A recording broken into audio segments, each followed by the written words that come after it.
Hello everyone, welcome to Study Tube. क्या हाल चाल, कैसे आप सभी। आशा करता हूँ आप सभी अच्छे होंगे और स्वागत करता हूँ मैं आप सभी का आपके इस यूट्यूब चैनल पे।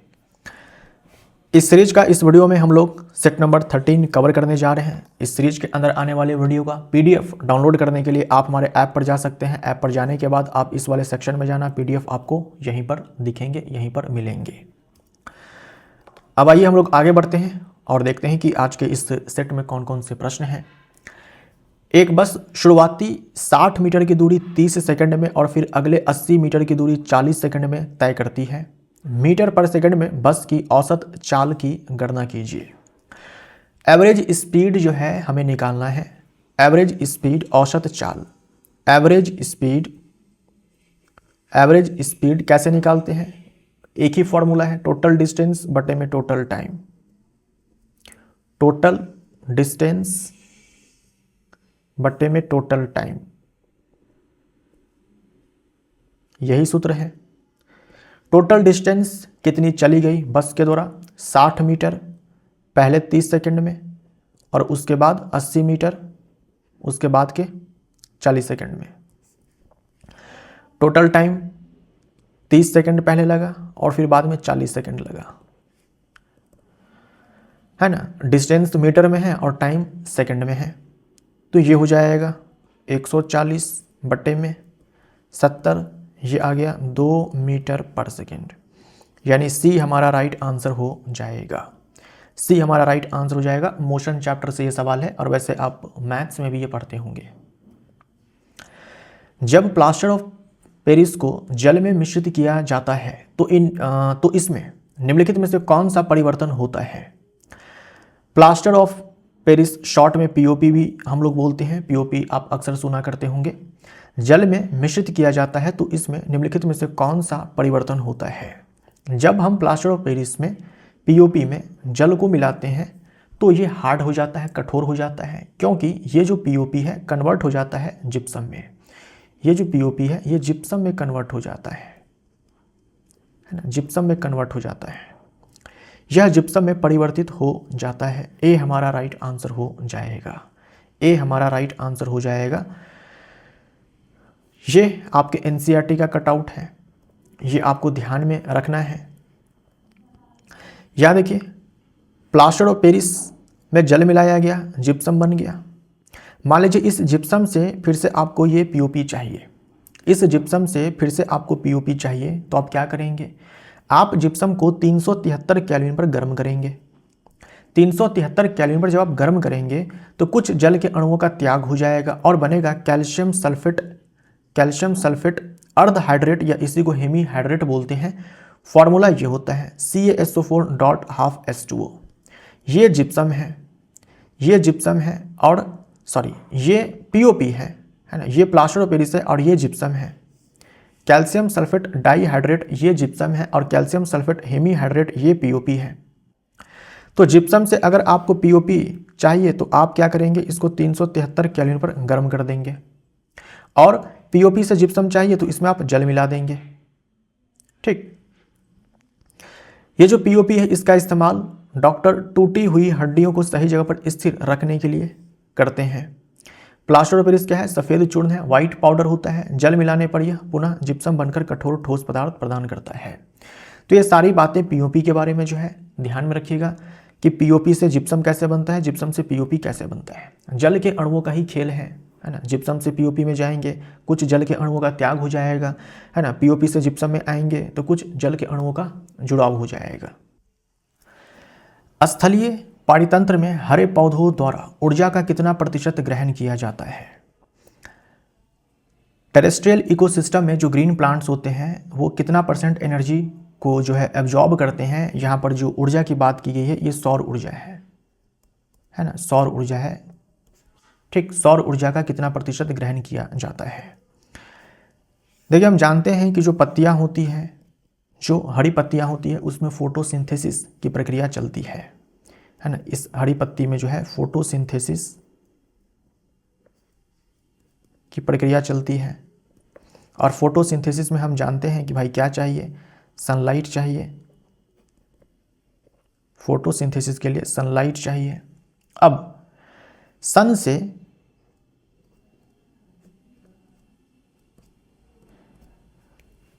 जितनी एनर्जी इस पत्ती पे गिरती है, सोलर एनर्जी है ना, जितनी सोलर एनर्जी इस पत्ती पर गिरती है उसका केवल 1% ही पत्तियां इस्तेमाल करती है फोटोसिंथेसिस में।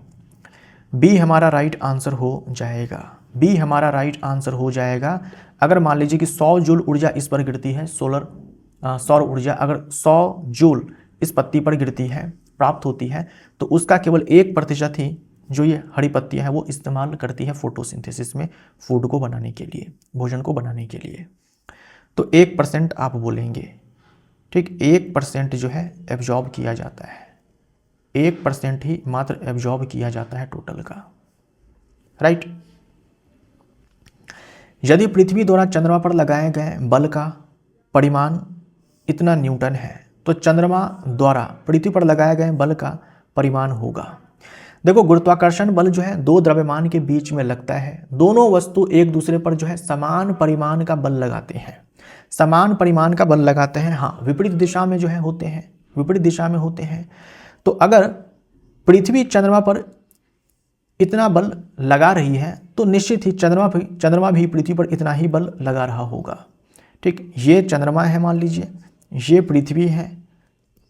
अगर ये जो अर्थ है, ये जो अर्थ है इस मून पे अगर इतना बल लगा रही है 2.02 इंटू 10⁻20 न्यूटन, तो निश्चित ही ये जो मून है ये भी चंद्रमा पर इतना ही बल लगा रहा होगा, इतना ही बल लगा रहा होगा।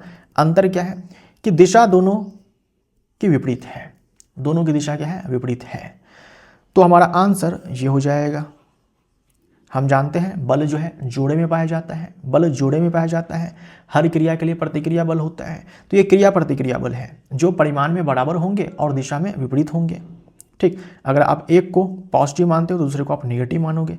ये प्लस माइनस केवल ये दिखा रहा है कि दोनों की दिशा जो है विपरीत है, ठीक। ये मत समझना कि ये माइनस लगा हुआ तो ये छोटा बल है और ये बड़ा बल है, नहीं, माइनस प्लस केवल फोर्स के डायरेक्शन को यहाँ पर दिखा रहा है, ना कि मैग्नीट्यूड को, ठीक।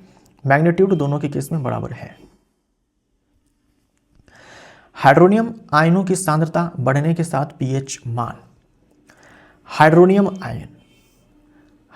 आयन कैसे बनता है, ये H+ और H2O ये दोनों जब कंबाइन करते हैं तो जाकर के ये H3O+ बनता है, इसी को हम लोग हाइड्रोनियम आयन बोलते हैं। तो हाइड्रोनियम आयन की सांद्रता और जो पीएच है इसमें उल्टा संबंध होता है। ये मैंने क्या लिख दिया, उल्टा संबंध होता है।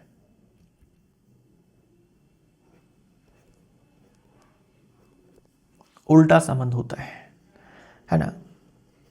हाइड्रोजन आयन की सांद्रता की अगर हम बात करते हैं तो उसके साथ भी हम लोग यही बताएंगे, उल्टा संबंध होता है। तो अगर सांद्रता बढ़ती है हाइड्रोनियम आयन की तो पीएच मान घटेगा। बी हमारा राइट आंसर हो जाएगा। तो ये आप ध्यान में रखिएगा कि पीएच और हाइड्रोजन आयन की सांद्रता में जो है उल्टा संबंध होता है, एक का मान बढ़ने से दूसरे का मान घटेगा।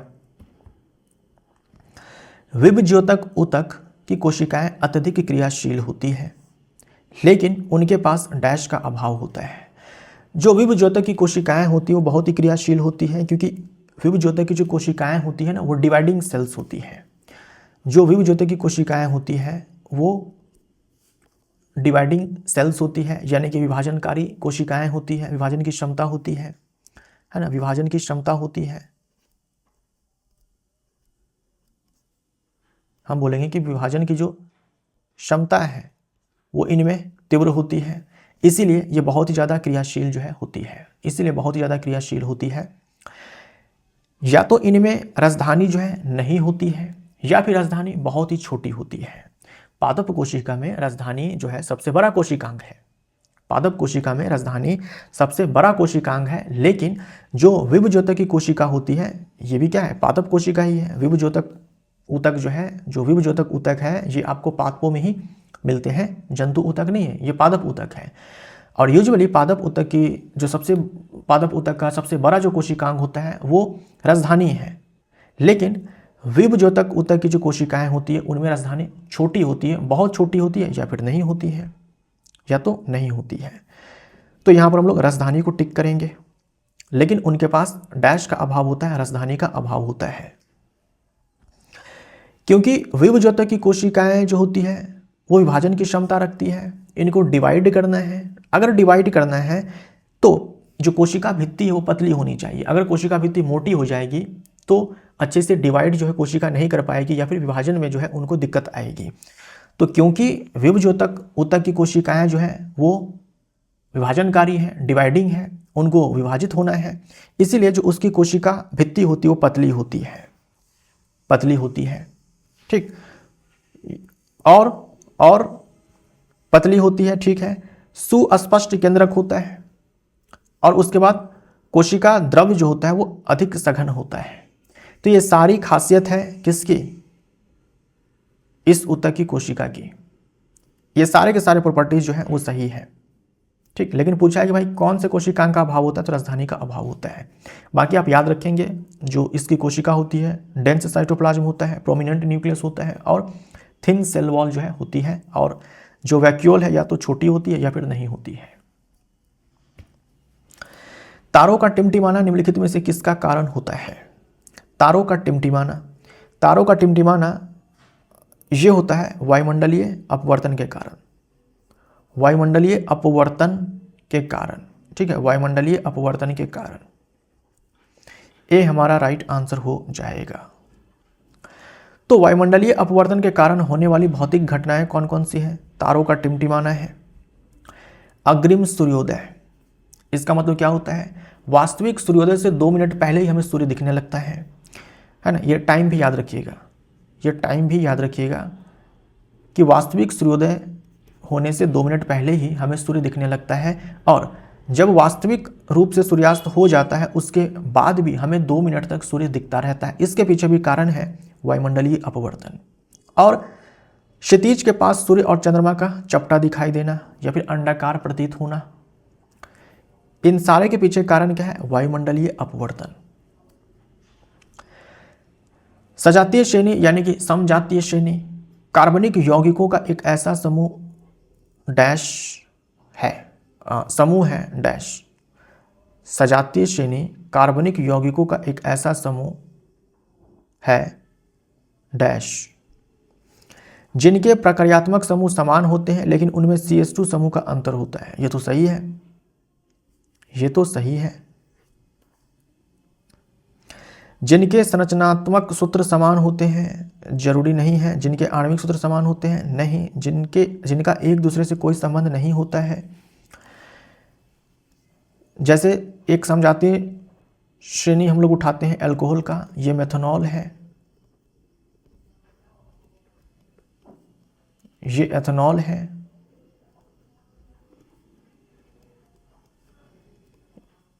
ये प्रोपेनॉल है। आगे हम और भी लिख सकते हैं। सारे में देखो प्रक्रियात्मक समूह OH है, जिनके प्रक्रियात्मक समूह यानी कि फंक्शनल ग्रुप समान होते हैं।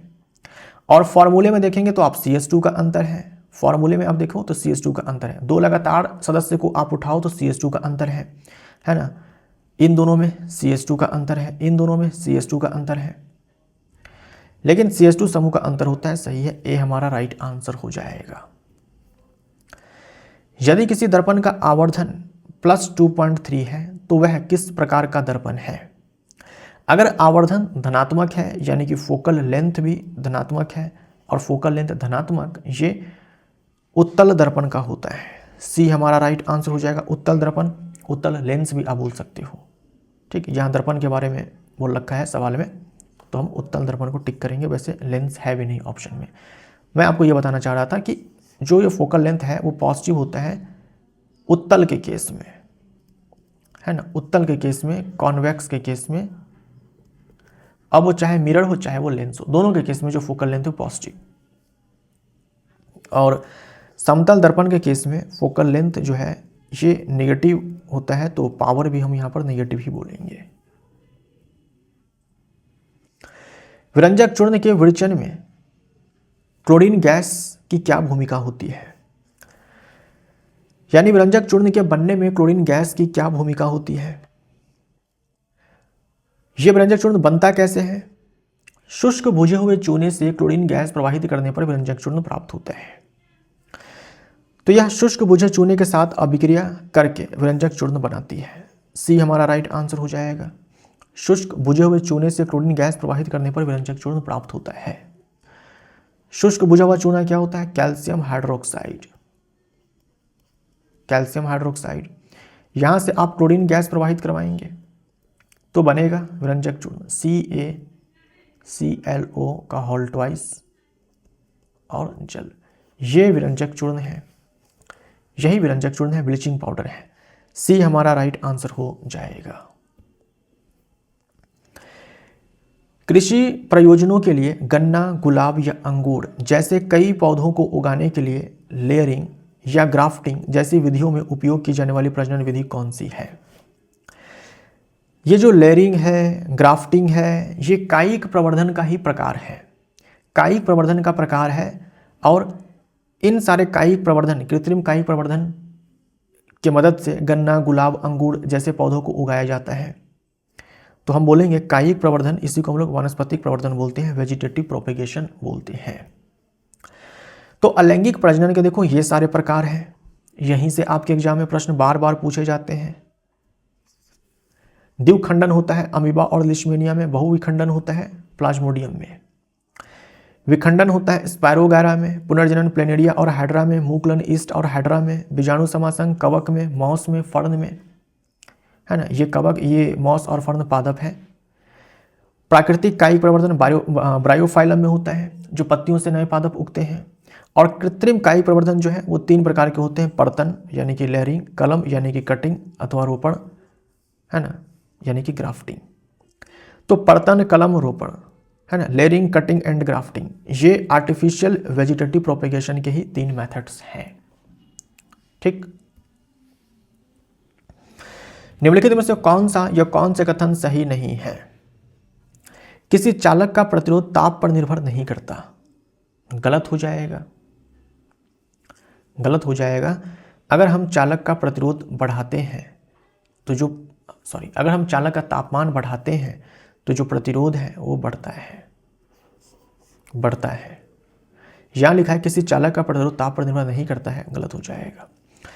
किसी प्रतिरोधक पर वोल्टता जितनी अधिक होगी उसमें धारा उतनी ही अधिक प्रवाहित होगी, बिल्कुल सही है। ओम का नियम यही कहता है, ओम का नियम यही कहता है। आप वोल्टता बढ़ाओगे तो धारा बढ़ जाएगी। प्रतिरोध का एसआई मात्रक ओम है, सही है। तो ये सही है, ये सही है।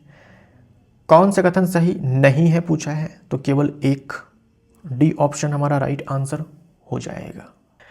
अम्ल तथा नीम, अम्ल तथा नमी, है ना, अम्ल तथा नमी, नमी की उपस्थिति में धातुओं के उपचयन को क्या कहते हैं? अम्ल तथा नमी की उपस्थिति में धातु का धीरे धीरे जो है क्षय होने लगता है, धातु जो है वो कमजोर होने लगती है ना। ऑक्सीडेशन होता है धातु का और इस प्रोसेस को हम लोग संक्षारण कहते हैं। ए हमारा राइट आंसर हो जाएगा। तो जंग लगना अपने आप में संक्षारण है। लोहा धातु है, उसको आप छोड़ दो, खुले में छोड़ दो, जहां ऑक्सीजन है, जहां नमी है, आप देखेंगे कि लोहे के ऊपर लाल भूरे रंग की परत चढ़ जाती है। इससे क्या होता है कि लोहा क्षय होने लगता है, लोहा जो है कमजोर होने लगता है। इसी प्रोसेस को हम लोग संक्षारण बोलते हैं और लोहे के केस में इसे हम रस्टिंग बोलते हैं। तो रस्टिंग अपने आप से एक संक्षारण है, संक्षारण का ही बोल सकते हो कि प्रकार है, संक्षारण का ही एक उदाहरण है। निम्नलिखित में से कौन सा मूत्राशय के दाब को नियंत्रित करता है? मूत्राशय में मूत्र जमा होता है ना, मूत्राशय में मूत्र जमा होता है, मूत्राशय में मूत्र जमा होता है। तो जैसे ही मूत्राशय में मूत्र भर जाता है आधा से ज़्यादा जैसे ही भर जाता है मूत्राशय में मूत्र, तो एक सिग्नल जो है हमारे ब्रेन को जाता है, कि मूत्राशय जो टंकी है, ये भर चुकी है। तो ब्रेन से सिग्नल आता है मूत्राशय की दीवारों में कि इसको संकुचित होना है ताकि यहाँ से जो यूरिन है वो बाहर आ जाए। तो तंत्रिका तंत्र, यानी जब मूत्राशय भरता है तो जब तो ये जो मूत्राशय की भित्ति है वो थोड़ी सी स्ट्रेच होती है, तब जाकर के सिग्नल ब्रेन को जाता है, फिर ब्रेन से रिप्लाई आता है कि संकुचित होना है ताकि मूत्राशय से जो है मूत्र बाहर निकल जाए। तो बी हमारा राइट आंसर हो जाएगा। ये जो वृक्क है इसी में मूत्र का निर्माण होता है, इसी में मूत्र का निर्माण होता है और फिर ये मूत्र जाकर के जमा होता है इस मूत्राशय में।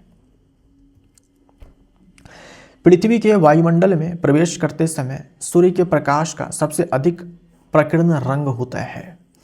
तो पृथ्वी के वायुमंडल में प्रवेश करते समय सूर्य के प्रकाश का सबसे अधिक प्रकीर्ण रंग, यानी सबसे ज़्यादा प्रकीर्णन कौन से रंग का होता है, तो ये नीले रंग का होता है। यही कारण है कि नीले रंग का आसमान हमें दिखाई पड़ता है।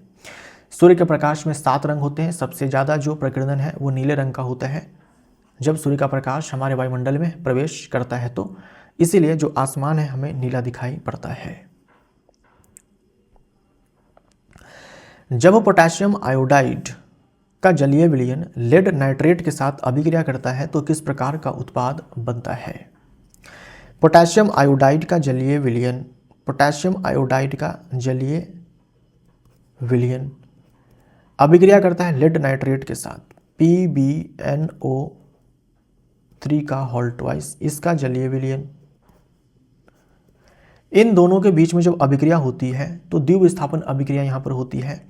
यहाँ पर बनता है पोटेशियम नाइट्रेट का जलीय विलयन, पोटेशियम नाइट्रेट का जलीय विलयन और लेड आयोडाइड का अवक्षेप प्राप्त होता है। ये जो अवक्षेप होता है, ये जो अवक्षेप होता है ये पीले रंग का होता है, ये अवक्षेप पीले रंग का होता है।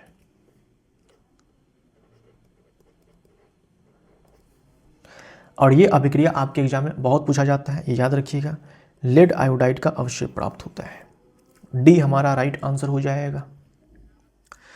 कोशिका में निम्नलिखित अभिक्रिया कहाँ होती है। 6 कार्बन वाले अणु ग्लूकोज का 3 कार्बन वाले अणु में विखंडन।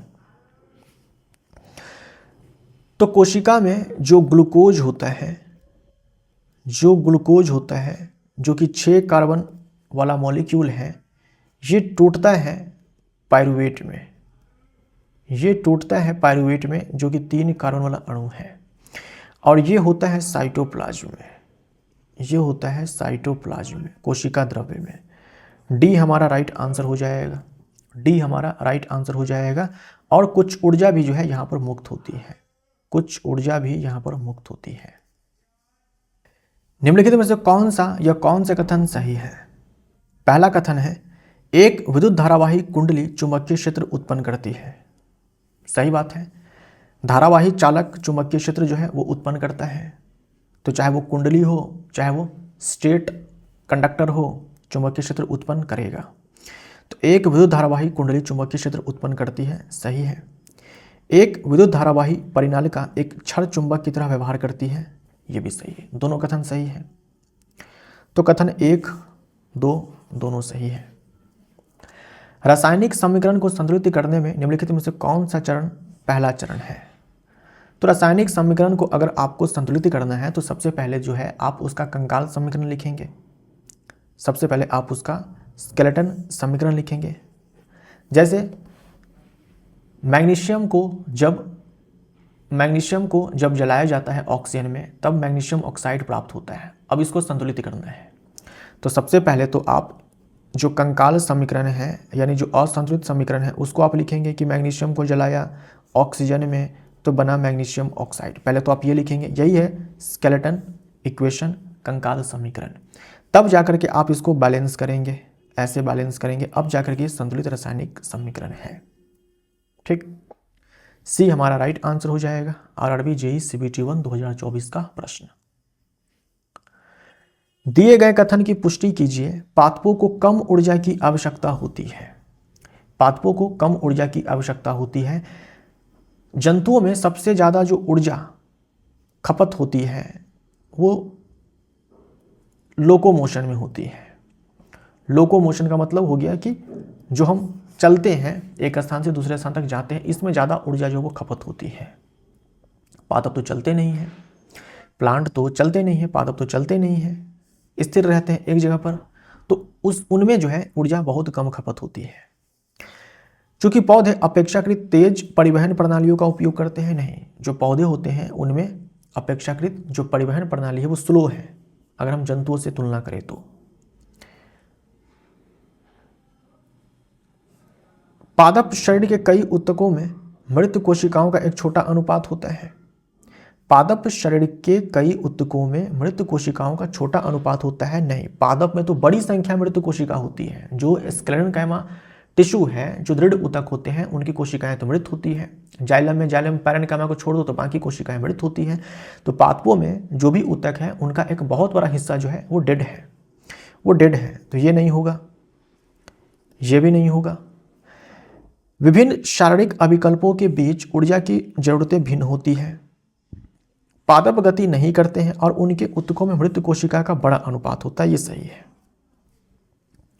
पादप गति नहीं करते हैं और उनके ऊतकों में मृत कोशिका का बड़ा अनुपात होता है। क्योंकि पौधे स्वपोषित जीव हैं और अपना भोजन स्वयं बनाते हैं, इसीलिए कम ऊर्जा की आवश्यकता होती है, तो ये कहना भी गलत हो जाएगा, क्योंकि यहां पर तो ऊर्जा चाहिए, सपोषी है, खाना बनाने के लिए यहाँ पर तो ऊर्जा खर्च होती है। लेकिन ओवरऑल देखा तो जंतु से कम ऊर्जा जो है पादपों को चाहिए होती है। इसके पीछे कारण ये, एक तो पादप चलते नहीं है और एक बड़ा हिस्सा जो है कोशिका का पादप के अंदर मृत है। सी हमारा राइट आंसर हो जाएगा। सार्वभौमिक गुरुत्वाकर्षण स्थिरांक का मान क्या है? तो जो कैपिटल जी है, जो कि पूरे ब्रह्मांड के लिए कांस्टेंट है, इसका मान क्या है? 6.67 इंटू 10⁻⁻11 न्यूटन मीटर स्क्वायर पर किलोग्राम स्क्वायर। इस मान को सबसे पहले हेनरी कैवेंडिश नाम के वैज्ञानिक ने प्राप्त किया था। ये मान आप ध्यान में रखिएगा, विद एसआई मात्रक। देखो पूछ दिया गया है आपके एग्जाम में, टेक्नीशियन ग्रेड 3 2024 में पूछा गया था, न्यूटन मीटर स्क्वायर पर kilogram square. B option right answer हो जाएगा। जब जिंक हाइड्रोक्लोरिक एसिड के साथ अभिक्रिया करता है तो क्या होता है? धातु और अम्ल के बीच में जब अभिक्रिया होती है तो हाइड्रोजन गैस मुक्त होती है। हाइड्रोजन गैस मुक्त होती है और बनता क्या है? धातु और अम्ल के बीच में जब अभिक्रिया होती है तो धातु लवण बनता है और हाइड्रोजन गैस मुक्त होती है। तो जिंक है, इसकी अभिक्रिया अगर हम हाइड्रोक्लोरिक एसिड से करवा दें, डाइल्यूट हाइड्रोक्लोरिक एसिड तनु हाइड्रोक्लोरिक अम्ल, तो बन जाएगा जिंक क्लोराइड और हाइड्रोजन गैस मुक्त होगी। तो इसमें देखो क्या हुआ, हाइड्रोजन ऑक्सीकृत होता है। क्या हाइड्रोजन का ऑक्सीकरण हुआ है? तो बिल्कुल हुआ है, हाइड्रोजन का ऑक्सीकरण हुआ है। हाइड्रोजन का ऑक्सीकरण हुआ है। जो हाइड्रोजन है वो Zn0 से अब Zn+2 हो चुका है। ऑक्सीडेशन स्टेट यहां पर +2 है, तो ये सही है। हाइड्रोजन का अपचयन हुआ है। अगर आप यहां पर देखो तो हाइड्रोजन का अपचयन हुआ। आप इसको ऐसे भी समझ सकते हो कि जब अधातु किसी से जुड़े तो ऑक्सीडेशन, जब अधातु किसी से निकले तो उसका होता है रिडक्शन। आप ऐसे ही बोल सकते हो। तो यहाँ पर देखो क्लोरीन का निकलना, क्लोरीन जो है अधातु है तो रिडक्शन हो जाएगा यहाँ पर। या फिर आप ऐसे सोच लो, यहाँ पर जो हाइड्रोजन है, यहाँ पर जो हाइड्रोजन है इसका ऑक्सीडेशन स्टेट +1 है और क्लोरीन का -1 है। अब यहाँ पर जब हाइड्रोजन अकेला है तो यहाँ पर 0 है, तो हाइड्रोजन जो है +1 से 0 में गया है तो रिडक्शन हो गया, ठीक। और जिंक जो है 0 से +2 में गया है तो ऑक्सीडेशन हो गया। यहाँ जिंक अपचयित होता है, गलत हो जाएगा। अच्छा, यहाँ पर हाइड्रोजन ऑक्सीकृत होता है, मैंने सही कर दिया, गलत हो जाएगा। जिंक ऑक्सीकृत होता है, डी हमारा राइट आंसर हो जाएगा। तो इस पूरे अभिक्रिया में जो जिंक है इसका तो हो गया ऑक्सीडेशन, इसका हो गया ऑक्सीडेशन, है ना। जिंक से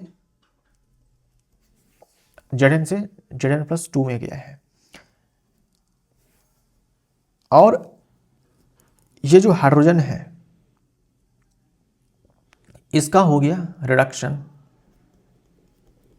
इसका हो गया रिडक्शन। ये +1 से गया है 0 में, तो ऑक्सीडेशन स्टेट कम हो गया यानी कि रिडक्शन, ऑक्सीडेशन स्टेट बढ़ गया यानी कि ऑक्सीडेशन। तो जिंक ऑक्सीकृत होता है, जिंक अपचयित होता है, गलत हो जाएगा। जिंक और हाइड्रोजन दोनों ऑक्सीकृत होते हैं, गलत हो जाएगा। हाइड्रोजन ऑक्सीकृत होता है, गलत हो जाएगा। हाइड्रोजन का अपचयन होता है। डी हमारा राइट आंसर हो जाएगा। ऐसे इस सवाल को बनाना था। निम्नलिखित में से कौन सा नेफ्रॉन का एक कप के आकार का भाग है जिसके साथ वृक्क में प्रत्येक कोशिका गुच्छ जुड़ा होता है? नेफ्रॉन जो है ये क्रियात्मक इकाई है किसकी? किडनी की, वृक्क की, है ना। जो मूत्र का निर्माण है या फिर जो रक्त का जो फिल्ट्रेशन का काम चलता है, ब्लड का जो फिल्ट्रेशन का काम चलता है, निस्संदन का काम चलता है, वो नेफ्रॉन में ही होता है, जो कि किडनी की क्रियात्मक इकाई है। नेफ्रॉन की अगर आप संरचना देखेंगे तो उसमें जो है कप जैसी एक संरचना होती है, कप जैसी एक संरचना होती है कुछ इस प्रकार की। इसे हम लोग बोलते हैं बोमन संपुट। ए हमारा राइट आंसर हो जाएगा। और इस बोमन संपुट के इस बोमन संपुट में जो है केशिकाओं का गुच्छ होता है, केशिकाओं का गुच्छ होता है जिसमें ब्लड जो है आता है और ब्लड छन्न करके जो है जो उसका फिल्ट्रेट होता है वो इसमें आता है। ठीक, तो ये कप जैसी संरचना जो है इसे हम लोग बोमन संपुट बोलते हैं और ये केशिकाओं का गुच्छ होता है जिसे हम लोग ग्लोमेरुलस बोलते हैं। ए हमारा राइट आंसर हो जाएगा। ये ग्लोमेरुलस क्या है? केशिकाओं का गुच्छ होता है। लिखा ना केशिका गुच्छ, केशिका गुच्छ, ग्लोमेरुलस। और बोमन संपुट ये है। निम्नलिखित में से कौन सा विकल्प वोल्टता को दर्शाता है? वोल्टता, तो वोल्टता होता है W/Q। Q आवेश है, W कार्य है और V जो है विभवांतर है। तो किया गया कार्य बट्टे में आवेश। अच्छा, आवेश को हम क्या लिख सकते हैं? जैसे I बराबर होता है Q/T, तो यहाँ से Q हो जाएगा I इंटू में T। तो हम लोग यहाँ पर जो ये Q है जो आवेश है इसको लिख सकते हैं विद्युत धारा गुने में समय, ये भी लिख सकते हैं। तो आंसर डी हो जाएगा, किया गया कार्य बट्टे में विद्युत धारा गुने में समय। डी हमारा राइट आंसर। ठीक, ये भी याद रखना है और इसी को आप ऐसे लिख सकते हो। निम्नलिखित में से कौन सा संयोजन अभिक्रिया को दर्शाता है? संयोजन अभिक्रिया को दर्शाता है। संयोजन अभिक्रिया में क्या होगा? दो या दो से अधिक अभिकारक होंगे मिल करके एक उत्पाद बनाएंगे।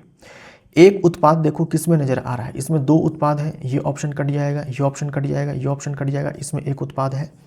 सी हमारा राइट आंसर। किस जीव में कोशिका विभाजन या विखंडन से नए जीवों का निर्माण होता है? कोशिका विभाजन, एक कोशिका है, ये एक कोशिका है, इनमें विभाजन हो जाएगा, दो नई कोशिका बनेगी, दो नई कोशिका बनेगी। ऐसा किस में होता है? ऐसा होता है एक कोशिकीय जीव में।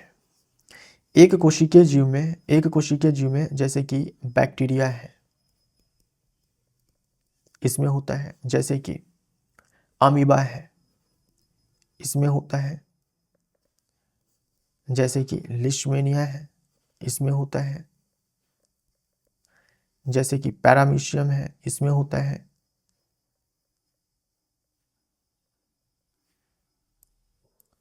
पैरामीशियम में होता है।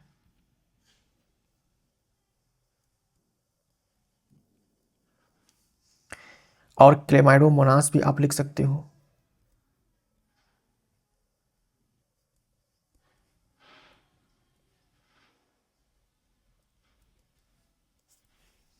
है ना, ये ग्रीन एल्गे हरा शैवाल है। ये सारे जो जीव है एक कोशिकीय जीव है और इनमें जो प्रजनन है वो बाइनरी फिजन से होता है। बाइनरी फिजन से होता है,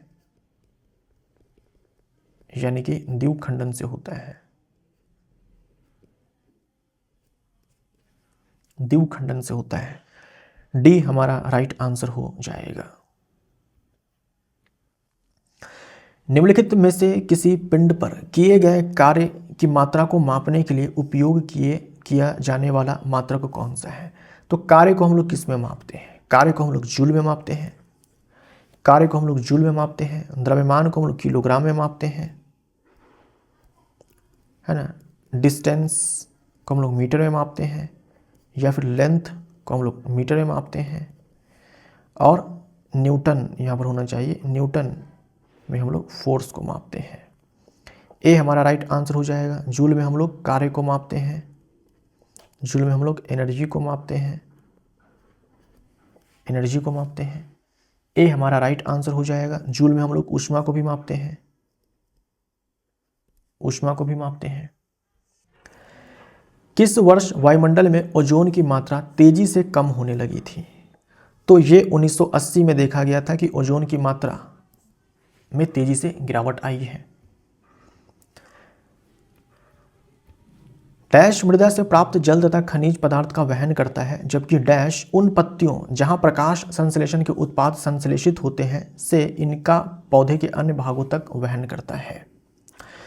तो जो जाइलम टिश्यू है पादपों में, जो जाइलम टिश्यू है पादपों में, वो मिट्टी से जल तथा खनिज पदार्थों का वहन करता है, जबकि डैश उन पत्तियों जहां फोटोसिंथेसिस होते हैं, जहां फोटोसिंथेसिस होता है और वहां पर जो भोजन बनता है ग्लूकोज, उसको प्लांट के अन्य भागों तक लेकर के जाता है। तो ये काम किसका है? फ्लोएम है, जाइलम फ्लोएम। डी हमारा राइट आंसर हो जाएगा। ग्रह किस बल के कारण सूर्य के चारों ओर चक्कर लगाते हैं? तो सूर्य के चारों ओर जो ग्रह चक्कर लगाते हैं, सूर्य के चारों ओर जो ग्रह चक्कर लगाते हैं, ये सन है, ये कोई प्लेनेट है, वो इसलिए क्योंकि केंद्र की ओर एक बल लगता है जिसे हम लोग अभिकेंद्रीय बल बोलते हैं। और ये अभिकेंद्रीय बल कौन प्रदान करता है? गुरुत्वाकर्षण बल प्रदान करता है, गुरुत्वाकर्षण बल प्रदान करता है। तो आंसर हो जाएगा गुरुत्वाकर्षण। डी हमारा राइट आंसर, यानी कि सूर्य और ग्रह के बीच में लगने वाला जो गुरुत्वाकर्षण बल है वही अभिकेंद्रीय बल जो है प्रदान करता है, और इस कारण जो ग्रह है सूर्य के चारों ओर घूम पाते हैं, ठीक, दीर्घवृत्तीय पथ पे।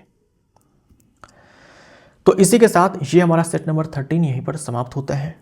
मिलते हैं हम लोग अगले सेट में। Thank you so much.